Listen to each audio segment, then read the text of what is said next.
Hello everyone, কেমন আছো সকলে? সবাইকে জানিয়ে অনেক অনেক ভালোবাসা শুরু করে দিলাম home sweet home by Sampurna চ্যানেলটির তরফ থেকে নতুন আরেকটা ব্লগ। সকলেই দেখবে এটাই মনের আশা। সো আজকে বহুদিন পর আরেকটা লং ব্লগ নিয়ে হাজির হলাম। আমার এক সাবস্ক্রাইবার বন্ধু বহুদিন ধরেই আমার শর্ট ভিডিওগুলোতে এসে লং ব্লগ দেওয়ার জন্য রিকোয়েস্ট করছে, কিন্তু আমার সেভাবে তো লং ব্লগ দেওয়া হয় না, যদিও আমি চেষ্টা করে যাই এবং আমি সেই চেষ্টা অনুযায়ী যতটা সম্ভব পারি লং ব্লগ দেওয়ার চেষ্টা করি। তো আজকে থেকে শুরু করলাম আবারও লং ব্লগ। তো আজকে তোমাদের সাথে শেয়ার করব আমাদের 2025-এর ডিসেম্বর মাসের 15 তারিখের ভিডিও, এবং আজকে থেকে তোমাদের সাথে কয়েকদিন চলবে কিছু ট্রাভেলিং ভিডিও, কারণ আমরা চলেছি দাওয়াই পানির উদ্দেশ্যে। দার্জিলিংয়ের দাওয়াই পানি একটা ছোট্ট গ্রাম, যার উদ্দেশ্যে আমরা চলেছি। প্রথমে তো গাড়ি নিয়ে চলে এসেছিলাম শিয়ালদাতে, এবং সেখান থেকে সোজা আমরা ট্রেন ধরার জন্য প্রচুর দৌড়ে এসে ট্রেনটাকে ধরতে পারলাম। আর আজকের ভিডিওটা 15ই ডিসেম্বরের, অর্থাৎ আমাদের এই যে 2025 সাল শেষ হলো তার একদম শেষ সীমায় এসে আমরা কিন্তু একটা দুর্দান্ত ট্রিপ করেছি, সেই ট্রিপেরই ভিডিও। তো 15ই ডিসেম্বর আমরা গাড়ি নিয়ে বেরিয়ে সোজা চলে এসেছিলাম হচ্ছে শিয়ালদা স্টেশনে, এবং আমাদের এতটাই আসতে লেট হচ্ছিল, এত জ্যাম ছিল যে আমরা গাড়িটা ধরতে পারবো কিনা, ট্রেন ধরতে পারবো কিনা তাই ঠিক ছিল না। ভীষণ ভয়ে ছিলাম, ভীষণ টেনশন নিয়ে দৌড়ে এক প্রকার আমরা ট্রেন ধরতে পেরেছি, এবং ট্রেন ধরতে পেরে আলটিমেটলি আমরা নিজেদের সিটে বসে একটুখানি রিলিফ পাচ্ছি যে হ্যাঁ আমরা উঠতে পেরেছি ট্রেনে। ভীষণ একটা টেনশনের মধ্যে গেল, এবং তারপরে রাত্রিবেলা কিন্তু আমরা খাওয়ারও নিয়ে আসিনি, কিন্তু সৌভাগ্যক্রমে এত ভালো একজন ব্যক্তি বাড়ির খাবার তৈরি করে বিক্রি করছিল, এবং ওনার থেকে নিয়ে আমরা ফ্রাইড রাইস, তারপরে রুমালি রুটি এবং চিলি চিকেন নিয়েছিলাম। ভীষণই ভালো খেতে ছিল, একদমই রিচ নয়, এবং বাচ্চারা ভীষণ ভালো খেয়েছে। ট্রেনের মধ্যে এইরকমভাবে কোনো একজনের বাড়ির খাবার পাওয়া যাবে এবং তা খুব সৌভাগ্যক্রমে পাওয়া যায়। আমরা কিন্তু সত্যি ভগবানের দয়ায় বাচ্চাদেরকে ঠিক করে খাওয়াতে পেরেছিলাম, না হলে কি হতো জানি না। তো আমরা তো খাবার নিয়েও উঠতে পারিনি। তারপরে আমরা কিন্তু ট্রেনে আমাদের কেটে গেল রাতটা, এবং এটা হচ্ছে ভোরবেলা বলতে পারো ওই 5:30 6টা। আর এই সময়টা আমার জন্য তো ভোরবেলাই, কিন্তু আমাদের পাশের একটা ফ্যামিলি বসেছিল। এই ফ্যামিলিটা রাত্রেবেলা থেকে শুরু করেছে, 12টার মধ্যে শুতে হবে, সকাল 4:30-এর মধ্যে উঠতে হবে, এমন কিছু কিছু কাণ্ড কারখানা শুরু করেছিল, এবং সকাল থেকেই তাদের বাথরুম সমস্ত কিছু কাজকর্ম হয়ে গেছে এটা নিয়ে বারবার করে বলে যাচ্ছিল। কিন্তু আমরা কিন্তু এনজয় করছিলাম আমাদের ট্রিপটা, এবং ট্রিপটা এনজয় করতে গিয়ে আমরা ট্রেনের মধ্যে বসেও বেশ কিছু ভিডিও রিল বানিয়েও নিয়েছিলাম। এই সময়টা এত সুন্দর লাগছিল, সবে সূর্যটা উঠেছে। সকালবেলা বা ভোরবেলায় সূর্য দেখা এক প্রকার প্রায় আমাদের ভোরবেলা উঠলেও হয় না, কারণ আমরা কিন্তু ভীষণ ব্যস্ত একটা লাইফ কাটাই। তারপরে যখন ঘুরতে বেরোই না, তখন সেই ব্যস্ততা থেকে বেরিয়ে এসে নেচারের মধ্যে পড়লেও হয়তো আমাদের মনটা যান্ত্রিক হয়ে থাকে। এই কারণে এই যে ফ্যামিলিটা কন্টিনিউয়াসলি তাদের খাওয়া দাওয়া কতক্ষণে কত তাড়াতাড়ি তাদের সব কিছু হয়ে গেছে, ভোর 4:30 5টার মধ্যে তাদের বাথরুম পটি হয়ে গেছে, এসব নিয়েই তারা আলোচনা করছিল। অথচ ঘুরতে যাওয়ার ট্রিপের যে একটা আলাদাই মজা, সমস্ত কিছু নিয়ম ছেড়ে দিয়ে আমরা নিজেদের মতো থাকবো, একটু রিল্যাক্স করব, একটু সময় মতো খিদে পেলে খাবো এবং বাকি সময়টা এনজয় করব, সেই জায়গাটাই মনে হয় তাদের মধ্যে ছিল না। বিশেষ করে একজন মা তার ছেলেকে কতক্ষণে তাড়াতাড়ি করে সব কিছু করাবে, নিজে করবে, এই একটা ব্যাপারে ছিল। আমিও কিন্তু আমার 2টো বাচ্চা নিয়ে উঠেছিলাম, কিন্তু আমরা সবাই মিলে খুব এনজয় করেছি ট্রিপটা। তো যাই হোক, তারপরে কিন্তু জলপাইগুড়ি স্টেশনে নেমেছি, এবং এটা প্রায় 12 থেকে 13 বছর পর আমার জলপাইগুড়ি স্টেশনে নামা। এই যে हेलो एवरीवन,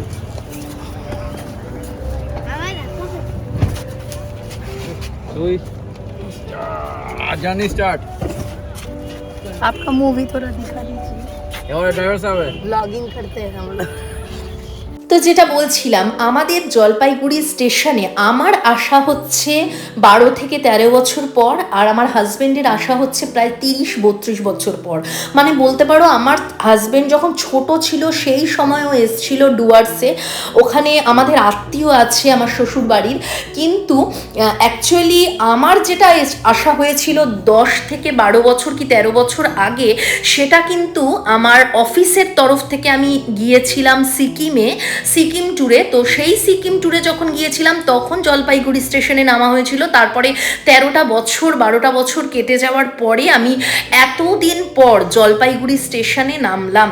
এবং বলতে গেলে এই জায়গা শিলিগুড়ির ওপর দিয়ে যাওয়া, এগুলো কিন্তু আমার কাছে বহুদিন পর হচ্ছে। আর এই যে জায়গাটা দেখতে পাচ্ছ, তোমরা বিশ্বাস করবে না বললে, এই জায়গাটা না আমি স্বপ্নে দেখেছি। আমি জানি না আমি ওই 13 বছর আগে জায়গাটা দেখার পর কখনো স্বপ্নে দেখেছিলাম কিনা, কিন্তু আমার মনে আছে ছোটবেলায় আমি এটা স্বপ্নে দেখেছি এই জায়গাটাই।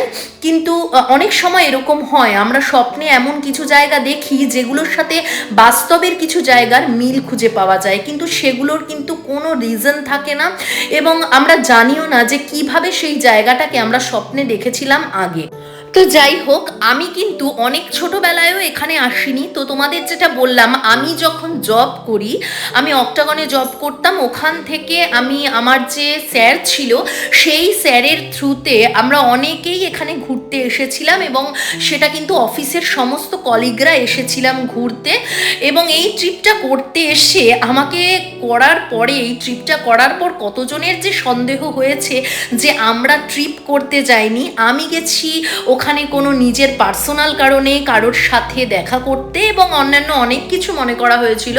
কিন্তু অথচ দেখো যে একটা মানুষ, একটা মেয়ে যখন চাকরি করে এবং সে যখন একা কোনো ট্রিপে যায়, সেটা করতে গিয়ে মানুষকে কত কিছু ফেস করতে হয়, কত রকম মানুষের সন্দেহ ফেস করতে হয়, কিন্তু তাতে আমার কিছু যায় আসেনি। আমি কিন্তু দুর্দান্ত ঘুরেছিলাম অফিসের ট্রিপে। যখন আমাদের কোনো বন্ধুরা এরকম কোনো সিকিম ট্যুর বা এরকম পাহাড়ের ট্রিপ করেনি, তখন আমার অলরেডি পাহাড়ের ট্রিপ করা হয়ে গেছে। এটা আমার কাছে অনেক গর্বের বিষয় ছিল, এখনো আছে। তো যাই হোক, এত বছর পরে হাজব্যান্ডের সাথে এলাম, এবার তো মানুষের আর কোনো প্রশ্ন থাকতে পারে না। তো আলটিমেটলি প্রশ্ন থাকলেও আমাদের কিছু যায় আসে না। তো আমরা তো দুর্দান্ত ঘুরবো, ফিরবো, মজা করব, লাইফটাকে এনজয় করব। তো এখানে আমরা চলে এসেছিলাম একটা জায়গায়, আর এইটা হচ্ছে একটা রেস্টুরেন্ট এবং পাহাড়ের কোলে প্রায় আমরা উঠে পড়েছি। এটা বলতে পারো পাহাড়ের পাদদেশে একটা রেস্টুরেন্ট, এবং সেখানে খাওয়া দাওয়া করলাম, আর রেস্টুরেন্টটাও খুব সুন্দর। তারপরে কিন্তু আমরা এখানে এই যে জায়গাটা দেখতে পাচ্ছ, এখানে চলে এলাম। এর পাশেই রয়েছে গরুমারা নেচার পার্ক, এবং সেই পার্কটার মধ্যে অনেক কিছু আছে। এই জায়গাটাও খুব সুন্দর, এটা একটা টাওয়ার। তো ওই টাওয়ারটায় আমরা বেসিক্যালি উঠিনি, একদম ওপরে কিছুটা ঘোরাফেরা করেছি, ছোট ব্লগে তোমরা অবশ্যই দেখতে পাবে। তারপরে দেখো, খুব এনজয় করছি, একটা দোলনা আছে বলে। এটা হচ্ছে নেচার পার্ক বা গরুমারা নেচার পার্ক। এই নেচার পার্কটা ভীষণ সুন্দর, এবং এখানে এই যে কত রকমের নানান রঙের কাপড় ঝোলানো রয়েছে, এগুলোর মধ্যে এক একটা কিন্তু লেখা থাকে। আমি জানি না এই লেখাগুলো কোনো ধার্মিক লেখাই হবে, কারণ আমি এর আগেও শুনেছিলাম, পড়েছিলাম যে কিছু বৌদ্ধ ধর্মের অনেক কিছু এটার মধ্যে লেখা থাকে। তো যাই হোক, এইগুলো তো দেখলাম, তার সাথে এই পার্কটাতে ঘুরলাম। এই পার্কটার মধ্যে অনেকগুলো দোলনা রয়েছে, আর বিশেষ করে বড়দের জন্যও দোলনা রয়েছে, সেটাও ভীষণ এনজয় করছিলাম, রিল বানালাম। আর সব থেকে বড় কথা হচ্ছে, প্রকৃতির সান্নিধ্যে যেতে পারছি, এটা আমার কাছে একটা ভীষণ ভালো লাগার বিষয় ছিল। তো এইভাবে জায়গাটাকে এনজয় করতে থাকলাম। তারপরে তো আবার গাড়ি নিয়ে চলবো আবার নিজেদের গন্তব্যের পথে। আমরা কিন্তু এগিয়ে চলেছিলাম এক এক করে বিভিন্ন জায়গার মধ্য দিয়ে। প্রথমে গেলাম রেস্টুরেন্টে, তারপরে গেলাম গরুমারা নেচার পার্কে, তারপরে কিন্তু আমরা সোজা চলে যাচ্ছিলাম টুকিটাকি বেশ ভিউ পয়েন্টগুলো দেখছিলাম। অ্যাকচুয়ালি গরুমারা নেচার পার্কটা হচ্ছে একটা ভিউ পয়েন্ট, সেটা ঘুরেই আমরা চলে যাচ্ছিলাম আমাদের হোমস্টের উদ্দেশ্যে। আমাদের হোমস্টেটার নাম হচ্ছে নমি হোমস্টে, দাওয়াইপানিতে। দাওয়াইপানি একটা ছোট্ট গ্রাম, সেই গ্রামের কিছু মানুষজন আমাদের অনেক হেল্প করেছে। আমাদের গাইড হিসেবে কাজ করেছে, আমাদের ড্রাইভ করে নিয়ে গেছে। এবং আমাদের যে ড্রাইভ করে যে দাদা নিয়ে যাচ্ছিল ওনার নাম হচ্ছে বিবাদ, এবং উনি কিন্তু আমাদেরকে নিয়ে যাচ্ছিল এবং উনি আমাদের জলপাইগুড়ি স্টেশন থেকে শুরু করে দাওয়াইপানি এবং সেখান থেকে আরও বেশ কিছু জায়গা, যেমন আমরা পরদিনও ঘুরতে গিয়েছি, আমরা দার্জিলিং গেছি, তাগদা, তিনচুলে গেছি, আরও নানা জায়গায় গেছি, সেগুলো পরবর্তী ব্লগে দেখতে পাবে।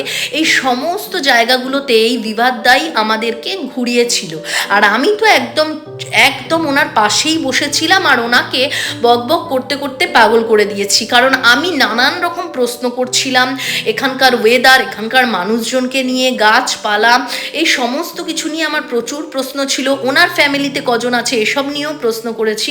তো এই যে এত প্রশ্নের সম্মুখীন হয়ে উনি কিন্তু একটার পর একটা কথা বলে যাচ্ছে, উনি নিজের মতো গল্প করছে, ওনার এক্সপিরিয়েন্স বলছে। তো ড্রাইভার হলে এইরকম হও যে খুব ভালো একটা বন্ধুর মতো অনেক গল্প করতে করতে যার সাথে যাওয়া যাবে। আমি আসলে পেছনে বসেছিলাম, কিন্তু পেছনে আমার একটু অসুবিধা হচ্ছে বলে একদম সামনে চলে গেছি, তাতে ভিডিওটাও তুলতে আমার সুবিধা হচ্ছিল। এত সুন্দর প্রাকৃতিক সৌন্দর্য এতদিন পর দেখছি, ভীষণ ভালো লাগছিল। ঘুরতে তো আসাই যায়, কিন্তু আমাদের গত 2 বছরে ঘুরতে আসা হয়নি। আমরা 2 বছর আগে বলতে পারো শান্তিনিকেতন লাস্ট ট্রিপ করেছিলাম, তারপরে কিন্তু আমাদের পাহাড়ে বা অন্য কোথাওই যাওয়া হয়নি। কিন্তু আমাদের ঘুরতে যাওয়াটা ভীষণ দরকার ছিল। তবে আমরা গত বছরই নতুন বাড়িতে ঢুকেছি, সেখানে আসার পরে আমাদের অনেক কিছু কাজ ছিল। এই নতুন বাড়ি গুছিয়ে উঠতেও তো সময় লাগে, এখনও তো সম্পূর্ণ গুছিয়ে ওঠা হয়নি। তো এই সমস্ত কিছু করতে আমাদের 1 বছর 2 বছর লেগে গেল। তারপরে আমরা গত বছর তাই আসতে পারিনি বলে এই বছর ঘুরতে এলাম। দেখো এখানে আমরা কিন্তু অলরেডি অনেকটা সময় পেরিয়ে গেছে, আমরা এখানে এসে ফ্রেশ হয়ে নিয়েছি। এবার হোমস্টেতে আমরা খেতে বসেছি। এখানে অনেক রকম খাবার এই দিনকে করেছিল, ডাল, ডিমের তরকারি, বেগুনের একটা তরকারি, এবং ওরা ওদের মতো করে রান্না করেছিল। এইবার আমরা খাওয়া দাওয়া করে বিকেলবেলা ঘুরতে বেরিয়েছিলাম লোকাল জায়গায়। আর এই যে বাচ্চাটাকে নিয়ে যে দাঁড়িয়ে আছে যে মেয়েটি, এ হচ্ছে আরপানা। তো ওর নাম হচ্ছে আরপানা, এবং ওদের সাথে কিন্তু আমাদের একটা পাড়া প্রতিবেশীর মতো সম্পর্ক হয়ে গিয়েছিল, কারণ আমরা অনেকগুলো দিন ওখানে ছিলাম। আর এই বাচ্চাটা এত কিউট, কি বলবো। এটা হচ্ছে ওরই মেয়ে, এবং সরি এটা ওর ছেলে। এবং তারপরে দেখো এই যে ছোট্ট ছোট্ট বাচ্চাগুলো, এরাও কিন্তু আমার বাবানার ছোটুর বন্ধু হয়ে গিয়েছিল। শর্ট ভিডিওগুলো তোমরা অবশ্যই কেউ মিস করো না, সব কিন্তু ডিটেলসে দেওয়া থাকবে। তারপরে দেখো আমাদের কিন্তু ঘুরে ঠুরে আসা হয়ে গেছে, সন্ধ্যা হয়ে গেছে। এই সময় প্রচণ্ড ঠান্ডা, তখন কলকাতাতে এতটাও ঠান্ডা ছিল না, কিন্তু দাওয়াইপানিতে কিন্তু প্রচণ্ড ঠান্ডা হওয়ারই কথা। এটা তো আমার পাহাড়ে অবস্থিত, এবং সেখানে তখন অলরেডি 5-6 তো হবেই। তো যাই হোক, তারপরে ঘুরে টুরে আমরা ঢুকে পড়ছিলাম এই যে আমাদের হোমস্টের ভেতরে। আমরা কিন্তু সন্ধ্যাবেলাটা ঘুরে নিয়েছিলাম, এবং তারপরে চলে এলাম আমাদের সন্ধ্যাবেলার স্ন্যাক্স খেতে, রাতের ডিনার করতে। এগুলো করে আজকের ব্লগটা শেষ করলাম। এরপরে নেক্সট দিন থেকে শুরু হবে আমাদের ঘুরতে যাওয়ার আরও কিছু ব্লগ। তোমরা কিন্তু আমাদের এই বড় ব্লগগুলো অবশ্যই দেখতে থেকো। আমাদের এইভাবেই কেটেছিল দাওয়াইপানি পৌঁছে যাওয়ার দিনটা। ওই দিন আমরা বিভিন্ন জায়গা দেখতে দেখতে দাওয়াইপানিতে গেছি, এবং সেখান থেকেই আবার লোকাল জায়গা টুকটাক ঘুরেওছি। তারপরে আমরা সেই দিনটা রেস্ট নিয়েছি। এরপরের দিন থেকে একদম পুরোদমে ঘুরতে যাওয়া শুরু হবে। তো কেমন লাগলো তোমাদের এই ছোট্ট ভিডিওটা অবশ্যই জানিও, আর লং ভিডিও অবশ্যই দেখতে থেকো। যদি তোমরা না দেখো তাহলে লং ভিডিও দেওয়ার কোনো মানে হয় না। অবশ্যই লং ভিডিও দেখো, আশা করি তোমরা এনজয় করবে। এরপর আরও ঘুরতে যাওয়ার ভিডিও তোমরা পাবে। আর এই ভিডিওটা কেমন লাগলো জানিয়ে কমেন্ট করো, লাইক করে দিও, এবং অবশ্যই নোটিফিকেশন বেলটাকে অন করে দিও। দেখা হচ্ছে আবার নেক্সট ভিডিওতে, ততক্ষণ পর্যন্ত ভালো থেকো, টাটা।